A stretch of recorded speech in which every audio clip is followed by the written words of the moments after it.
অবিশ্বাস্য এক ম্যাচ শেষে আর্জেন্টিনা 2-1 গোলের পরাজয় নিয়ে অলিম্পিকে যাত্রা শুরু করেছে। এর মাধ্যমে আনুষ্ঠানিক উদ্বোধনের আগেই প্যারিস অলিম্পিকের আয়োজনে একটি বিতর্কের ছাপ পড়ল। দক্ষিণ আমেরিকার জায়ান্টরা শেষ মুহূর্তের ম্যাচে সমতায় ফিরলেও শেষ পর্যন্ত অফসাইডের কারণে গোল বাতিল করতে মরক্কো জয় নিয়ে মাঠ ছাড়ে।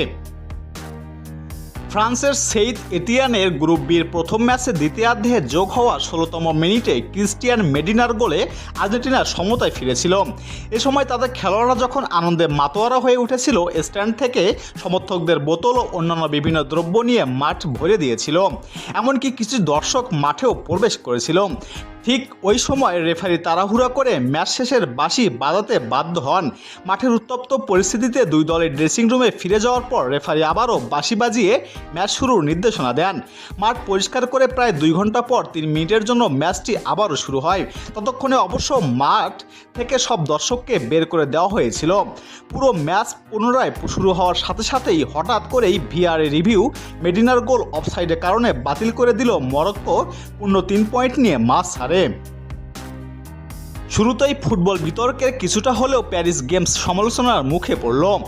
ম্যাচ শেষে আর্জেন্টাইন কোচ হ্যাবিয়ানো ম্যাসচেরানো অভিযোগ করে বলেন, এটা একটা সার্কাস, কোনোভাবেই তারা আমাদের বৈধ গোলটি বাতিল করতে পারে না।